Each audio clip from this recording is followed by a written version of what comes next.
Om Swastiastu. Baik, di sini kami akan mempresentasikan tentang alkali tanah. Jadi yang pertama itu ada kelimpahan logam alkali tanah. Yang pertama ada berlium atau Be. Berlium tidak terlalu familiar, sebagian karena kelimpahannya yang sedikit dan sebagiannya karena kesulitan untuk mengekstraksinya. Berilium ditemukan dalam jumlah yang kecil sebagai mineral silikat beril Be3A, Al2Si6O18 dan neicit Be2SiO4. Yang selanjutnya magnesium atau Mg. Magnesium merupakan unsur keenam paling limpah di muka bumi, 2,76%. Garam magnesium terdapat sekitar 0,13% dalam air laut. Unsur ini dapat ditemukan dalam mineral dolomit MgCO3, CaCO3, magnesit MgCO3, epsomit MgSO4, 7H2O, dan kiesite MgSO4H2O.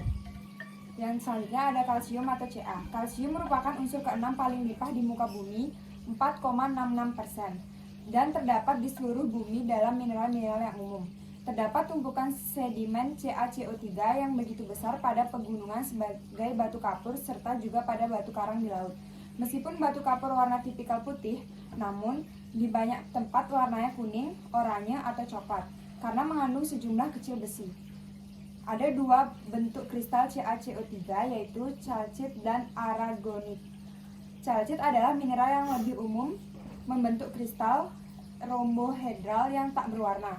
Aragonit adalah ortorombik dan umumnya berwarna merah, kecoklatan, atau kuning. Nah, selanjutnya ada strontium atau Sr. Strontium di alam terdapat dalam bentuk mineral chelesit dengan rumus kimia SrSO4 dan mineral strontianat dengan rumus kimia SrCO3. Kelimpahan unsur lain golongan alkali tanah barium ditemukan di dalam bentuk mineral barit dengan rumus kimia BaSO4 dan mineral iterit dengan rumus kimia BaCO3. Unsur terakhir pada golongan alkali tanah yaitu radium. Unsur ini memiliki sifat radioaktif sehingga terdapat di alam dalam jumlah kecil pada biji uranium. Nah, selanjutnya ada barium. Kelimpahan barium adalah 0,0425% dalam kerak bumi dan 13 dalam air laut. Sumber komersial utama barium adalah barit. Mineral barium sulfat dengan deposit banyak belahan dunia. Sumber komersial lain yang jauh kurang penting daripada barit adalah witerit, mineral barium, dan karbonat.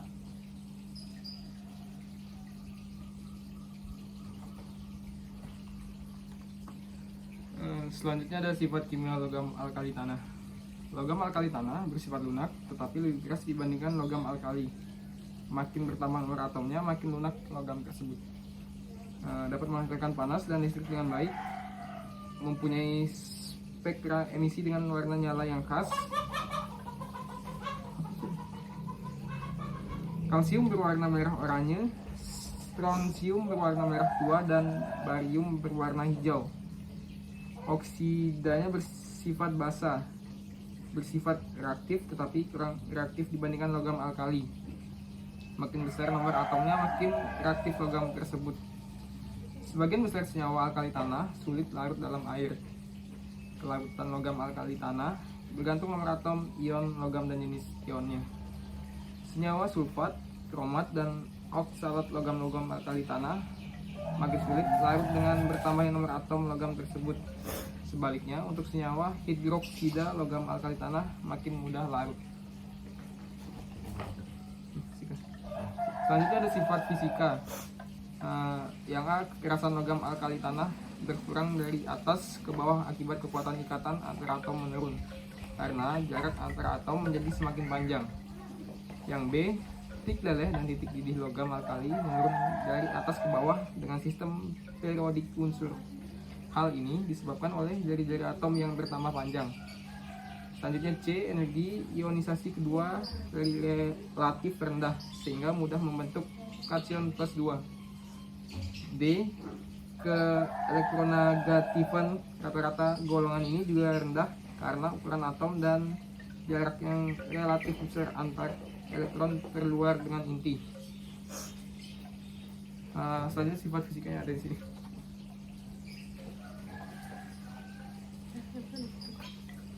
Selanjutnya ada kegunaan logam alkali tanah.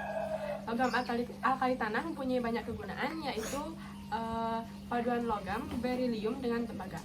Digunakan untuk membuat pegas, klip, dan sambungan listrik. Berilium juga digunakan untuk komponen reaktor atom dan jendela sinar X.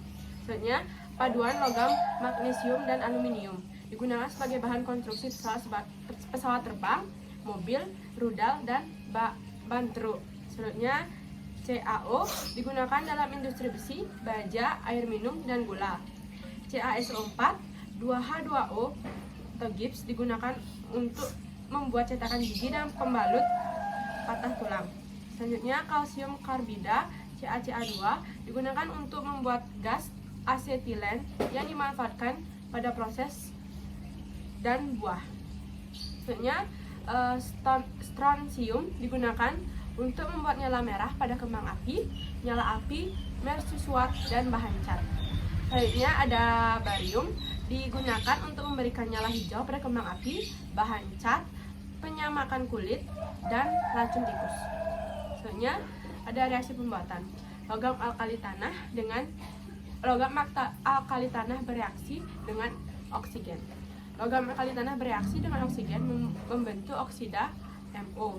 Reaksi 2M plus O2 2NO. Keterangan M sama dengan Be, Mg, Ca, Sr, Ba. Berlium percikan perak seperti yang terjadi pada pembakaran magnesium atau aluminium. Magnesium pembakarannya menghasilkan api berwarna putih kuat. Kalsium agak sulit untuk mulai terbakar, tetapi kemudian terbakar cepat, menghasilkan api putih kemudian sedikit merah. Strotilum kemungkinan seperti hasil pembakaran kalsium, tetapi dengan warna merah yang lebih kuat. Barium, api yang dihasilkan adalah berwarna putih dengan sedikit hijau pucat. Selanjutnya yaitu logam alkali tanah bereaksi dengan hidrogen. Nah, semua logam alkali tanah bereaksi dengan hidrogen membentuk hidrida logam. Reaksinya yaitu Ca ditambah H2 berubah menjadi CaH2. Lalu logam alkali tanah bereaksi dengan halogen. Nah, logam alkali tanah bereaksi dengan halogen logam alkali tanah bereaksi dengan halogen membentuk garam halide atau MX2. Reaksinya yaitu M plus X2 berubah menjadi M plus X2 dikali MX2.